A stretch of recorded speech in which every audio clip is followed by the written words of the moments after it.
Hi குட்டீஸ், வாங்க இன்றைக்கி எக் பரோட்டா பார்க்கலாம். எப்படி செய்யலாம்னு பார்க்கலாமா? ஒரு ஆனியன் எடுத்துக்கோங்க, அது சைஸாக கட் பண்ணிக்கோங்க. ஒரு பொட்டேட்டோ எடுத்துக்கோங்க, குக்கும்பர் எடுத்துக்கோங்க. ஓகேவா? எல்லா வெஜிடபிள்ஸையும் கட் பண்ணி வச்சுக்கலாம். இப்போ ஒரு கடாய் எடுத்து அதில் மைதா, கோதுமை, அப்புறம் கொஞ்சம் சால்ட்டு, கொஞ்சம் ஆயில் இதெல்லாம் போட்டு நல்லா பிசைஞ்சு வச்சுப்போம். எப்படி பிசையணும் தெரியுமா? இப்போ பிசைவேன் பாருங்கள். அதை மாதிரி நல்லா பிசைஞ்சு சாஃப்டாக பால் மாதிரி நம்ம என்ன பண்ண போகிறோம், எடுத்து ஒரு 1/2 hour தனியாக வச்சிட போகிறோம். ஓகேவா? அதுக்கப்புறம் நம்ம எக் பரோட்டா செய்கிறதுக்கு தேவையான எக்கு ஒன்று எடுத்துக்க போகிறோம்.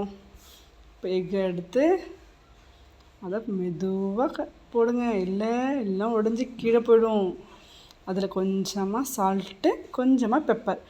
ஏன்னா குட்டீஸ் சாப்பிட போகிறீங்க இல்லையா, உங்களுக்கு சில்லி போட்டால் ரொம்ப உரைக்கும். அதனால தான் குக்கும்பர் ஆட் பண்ணிக்கிட்டோம். அதுக்கு பதிலாக நம்ம பெப்பர் ஆட் பண்ணிக்கலாம். போட்டு நல்லா பீட் பண்ணிக்கோங்க. பீட் பண்ணுங்கள். இப்படி தான் ஃபாஸ்ட்டாக. சூப்பர். நல்லா பீட் பண்ணிக்கலாம். பீட் பண்ணி இதை ஓரமாக எடுத்து எட்ட வச்சிடலாம். இப்போது அடுப்பை பற்ற வைக்க போகிறோம். பற்றிக்கிச்சா? அச்சோ, பற்றிக்கலையே. திரும்ப ஒன்ஸ் மோர் ட்ரை பண்ணலாம் வாங்க. சக்ஸஸ். அடுப்பில் வெறுவே வைக்கலனா எப்படி பற்றும்? இப்போ அடுப்பு பற்றிக்கிச்சு. சூப்பர். இப்போ ஒரு கடாய் எடுத்து நம்ம அடுப்பில் வச்சுக்கலாம். ஏன்னா பரோட்டாவை நம்ம எண்ணெயில் போட்டு ஃப்ரை பண்ணி எடுக்கணும்ல, அதுக்காக தான். ஓகேவா? இப்போ ஒரு கடாய் அடுப்பில் வச்சாச்சு. கடாய் சூடானதும் அதில் கொஞ்சம் ஆயிலும் கொஞ்சம் நெய்யும் ஆட் பண்ணிக்க போகிறோம்.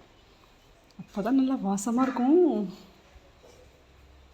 ஓகே, இந்த ஆயிலும் பட்டரும் நெய்யும் கரையிறதுக்குள்ளே நம்ம என்ன பண்ண போகிறோம், பரோட்டாவை நல்லா தேய்ச்சி எடுத்துக்க போகிறோம். எடுத்து அதில் என்னென்ன ஸ்டஃபிங் பண்ணணுமோ எல்லாத்தையும் ஸ்டஃப் பண்ணி வச்சுக்கலாம் வாங்க. சப்பாத்தி உருட்டுற கட்டை எடுத்து அதில் நம்ம மாவு பிசைஞ்சு வச்சுருந்தோம் இல்லையா, அது 4 பீஸை நான் உருட்டி வச்சுருக்கேன். நீங்களும் அது மாதிரி பண்ணி உங்களுக்கு எவ்வளோ தேவையோ அவ்வளோ பண்ணிக்கோங்க. எங்கே எக்கை போடுறதெல்லாம் காமிக்கவே இல்லையா? இருங்க, உங்களுக்காக திரும்பி ஒன்ஸ் மோர். இப்போ எக்கு உருட்டி வச்ச சப்பாத்தியில் நம்ம பீட் பண்ணி வச்சுருந்த எக்கை போட்டு அதில் நம்ம கட் பண்ணி வச்சுருக்கோம் இல்லையா, ஆனியன், பொட்டேட்டோ, குக்கும்பர்லாம். பொட்டேட்டோ இல்லை ஃப்ரெண்ட்ஸ், டொமேட்டோ. எல்லாத்தையும் கொஞ்சம் கொஞ்சமாக நம்ம போட்டுக்க போகிறோம். போட்டு இன்னொரு சப்பாத்தி ஒட்டி வச்சுருக்கோம் இல்லையா, அந்த பரோட்டாவை எடுத்து இது மேலே வச்சு ஓரத்தில் நல்லா நம்ம அமுக்கி விட்டுற போகிறோம். ஏன்னா அப்போ தானே வெளில வராமல் இருக்கும் ஸ்டஃபிங்ஸ்லாம். அமுக்கிட்டு அப்படியே அலக்காக எடுத்து நம்ம கடாயில் போட போகிறோம். வச்சு நல்லா ஓரத்துலலாம் நல்லா அமுக்கி விட்டுப்போம்.